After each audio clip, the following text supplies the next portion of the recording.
Mitch used to go to the gym heaps and we used to pump lots of weights, and then like when we would think about our future hot godly wives, we'd add lots of weight and just start like trying to lift it. Taryn and Mitch's attraction first began, I think, when we did reno for a cause with our church, and we were all renovating this lady's backyard, and Mitch was off doing something manly. And Taryn walked in and her eyes actually popped out of her head when she saw him being all manly and whatnot. And I believe she said, and I quote, "Oh my gosh, look at that guy. He is so hot." Then like the name Taryn sort of started getting tossed around a little bit, and Mitch was in denial for absolutely ages. He said, "Nah, no way, no way." And then as the months progressed, it got to a stage where he was like, "Oh, I don't know." All of a sudden it was like, hey, maybe Mitch and Taryn can be something. And as soon as I mentioned it, it seemed like everyone around me was like, yeah, that's been known for quite a while now, man. That's been set up for months. For ages, I just knew that Mitch liked Taryn. And then one day he confessed his undying love and that he wanted to date her, but he was like, "Don't you dare tell anybody." A few days later, when Taryn and I were hanging out, me and her decided that we would wash our cars at 1 a.m. through the car wash. And I remember just being like, "I have to tell you something. My brother likes you." And she was just a little bit like, "Oh," like, and I knew she liked him back. Mitch calls me, he says, "Dude, come over." I rock up to his house and walk in, and then Em's there, and I wave to her, and then there's this other girl standing right next to her, and I asked Mitch, who's that? And Mitch was like, "Oh, that's Taryn. She's gonna be my girlfriend."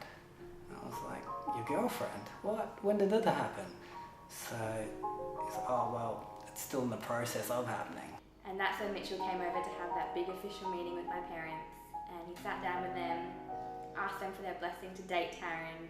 Mitchell had planned this amazing date for Taryn to ask her out, and they were going to this beach that they loved, and so Lockie and I were helping him prepare the date and just thinking of all the things that he would need. And I remember the one thing that Mitchell refused to do was tell Taryn that he wanted to take her out for Valentine's Day. The day before Valentine's Day, and Mitch came up to me, and he was running the youth group games team at the time, and he said to me, "Matt, I need you to run games for this 1 week because I'm going to ask out Taryn Hansen on Valentine's Day." And I was like, "What? You for real?" So I thought it would be really funny to trick him that she already had a Valentine's Day date. And I remember being like, "Oh, Mitch, you know, you took your time. So Taryn has a date for Valentine's Day." And literally, he was just shattered. He was like, "How dare she get a date for Valentine's Day?" He then did tell her, "Please keep the date free," to which she was rather ecstatic about. So he had this romantic date plan and stuff. Surely enough, at about 9 o'clock, I got a phone call with this happy voice. Mitch driving in the Hilux, coming back from Dawesville saying, "I'm going out with Taryn Hansen." Here I am scrolling on Facebook at work, and then I come across this post, Mitch and Taryn in a relationship, and I was like, "Oh yes, he made it happen, good on him." Okay, so Mitchell and Taryn are now dating, and they've fallen in love, and Mitchell's asked her out, and you know, they're all being lovey-dovey and too much PDA, and it's gone very serious, and now Mitch was proposing. They fully knew about it, but Mitch just had to muster up the courage to actually ask her to make it official.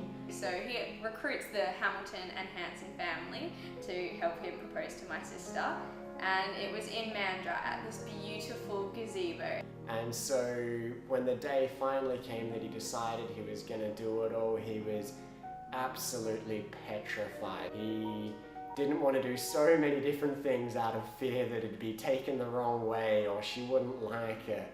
We set up the whole gazebo, beautiful candles everywhere, rose petals, and the ring in the middle.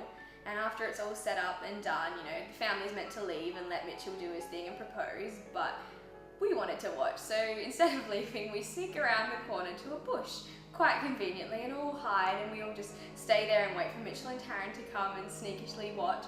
And then they come, and Mitchell gets on one knee and starts to propose. Everything went off perfectly, And now Mitch and Taryn are getting married.